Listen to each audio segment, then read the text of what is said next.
Welcome back to new video. काफ़ी लंबे समय बाद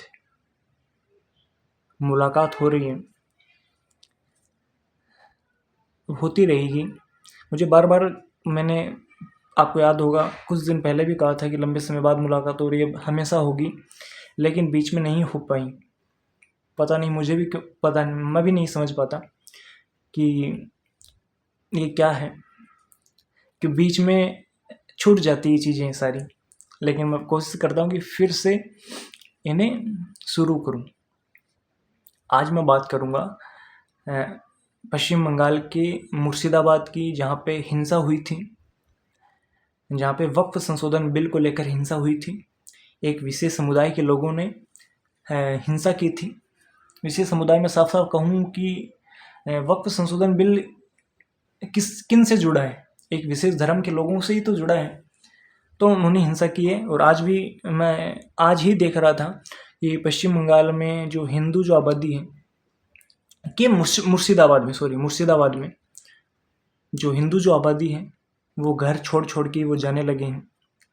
अपने बच्चों के साथ, अपने बच्चों को लेकर दूसरे राज्य में शिफ्ट होने लगे हैं, या उस शहर को छोड़ के, मुर्शिदाबाद को छोड़ के किसी दूसरे शहर में शिफ्ट हो रहे हैं। ठीक है, इसका बड़ा ये कारण है हिंसा। हिंसा से किसी को फायदा होने वाला नहीं है, हिंसा से सभी को नुकसान ही होगा। फायदा अगर किसी को होता है तो वो नेताओं को होता है, क्योंकि नेता जो है वो वोट बैंक की राजनीति करते हैं। उन्हें केवल वोट बैंक से फर्क पड़ता है, चुनाव जीतना होता है उन्हें। जो असल जो नुकसान होता है वो आम आदमी का होता है, गरीब आदमी का होता है। क्योंकि उसे हिंसा के कारण उसका घर उजड़ जाता है और उसे अपने घर को छोड़ के किसी दूसरे शहर में शिफ्ट होना पड़ता है, किसी दूसरे कस्बे में शिफ्ट होना पड़ता है। तो नेताओं को तो बात समझ में आने वाली नहीं है। छोटे व्यक्ति से लेके बड़े पद पे जो व्यक्ति बैठा है वो भी इन बातों को तमाम बार बार उठाता है, लेकिन नेताओं को ये बात कहाँ समझ में आती है। जब मुर्शिदाबाद में हिंसा हुई थी तो पश्चिम बंगाल की मुख्यमंत्री ममता बनर्जी ने इस पे एक शब्द तक नहीं कहा, और जबकि उनकी जिम्मेदारी बनती थी, क्योंकि वो राज्य के मुख्यमंत्री हैं। एक बड़ा दायित्व है उनके पास। ठीक है, वो जिस लेवल पर बैठी हैं, जिस कुर्सी पे वो बैठी है, उनका एक दायित्व बनता है, उनका एक कर्तव्य बनता है, उनकी एक जिम्मेदारी है। ठीक है, कि अपने राज्य में हिंसा को रोकना और अपने राज्य में एक जो माहौल है उसे अच्छी तरीके से रखना, ये उनकी जिम्मेदारी है। जबकि ममता बनर्जी इसमें फेल रही, हिंसा होती रही। अभी भी हिंदुओं का जो पलायन है वो जारी है। और हुआ किस लिए ही? वक्फ संशोधन बिल को लेकर। देश के तमाम शहरों में ऐसी कोई भी घटना नहीं हुई, और उत्तर प्रदेश में भी नहीं हुई, क्योंकि आपको पता है उत्तर प्रदेश में योगी आदित्यनाथ जी की सरकार है, और वो जो फैसले लेते हैं वो कठोर होते हैं, सबको पता है। जो अपराधी होता है वो तख्ती लटका के थाने में आता है कि अगली बार ऐसा कभी भी नहीं करूँगा, भूल के भी, बस एक मौका, ये कहता है वो थाने में आके अपराधी। क्योंकि उसे पता है, उसके मन में एक डर है, और डर जरूरी होता है कई बार।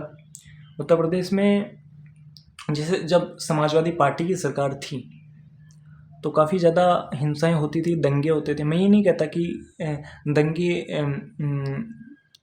कुछ घटनाएं बीजेपी की सरकार में भी हुई है, योगी जी के राज में भी हुई है, लेकिन समाजवादी पार्टी की जब सरकार थी काफ़ी ज़्यादा दंगे होते थे, ये सच्ची बात है।